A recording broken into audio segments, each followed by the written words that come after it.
I'm at the Sorrento Valley Coaster Station, meeting a small group of people who work for Vertex Pharmaceuticals. They're getting ready for a bike ride to their office in Torrey Pines.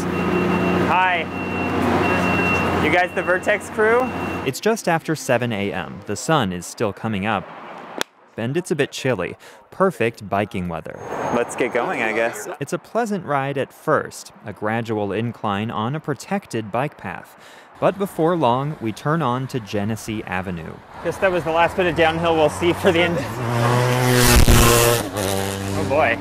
It's a lot steeper, and the only thing separating us from the cars is a stripe of paint. I'm glad we're in a group. The hill is tough. I try not to let on how winded I am when we get to the top. Is that it? Oh, that wasn't so bad. About 20 minutes after leaving the train station, we get to our destination. One of the guys in the group is Philip Saltzman, an engineer for Vertex Pharmaceuticals. He says he bikes to work almost every day. Because traffic was getting too much for me, and sometimes for 10 miles would take, not always, but sometimes an hour, and it was frustrating. And I thought a lot about how to beat that system, and I biked a few times, but I was too lazy. But then I got the electric bike, and now I can do it 90% of the time. Saltzman says he didn't start biking to work for environmental reasons, but now that he is lowering his own carbon footprint, he feels good about it. I think about that I save a gallon of gas a day, and that adds up for me. Vertex makes it easier for Saltzman to bike. They have showers and indoor bike lockers, so he doesn't have to worry about his bike getting stolen. Vertex also offers a fully subsidized public transit pass. These incentives aren't just regular employee benefits. They're part of a sustainability plan that helped lead to this. We took 2 buildings down entirely, completely demolished them. They were older, just not laid out very well. Vertex is getting new office space here in Torrey Pines. Jason Moorhead is overseeing the construction for the developer, Alexandria Real Estate. He was also one of the ones on our bike ride. This area is zoned for scientific research and development. And being that there's a limited amount of space for R&D in San Diego, we make the most of every square foot.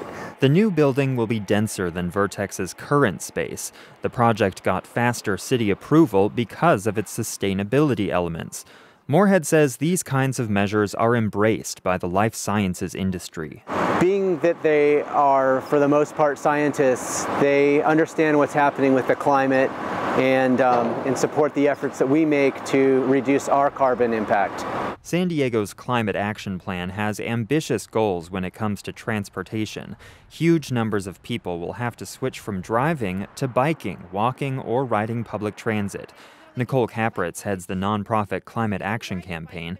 I meet her at a huge employee parking lot in Kearny Mesa, a perfect example of how San Diego encourages driving.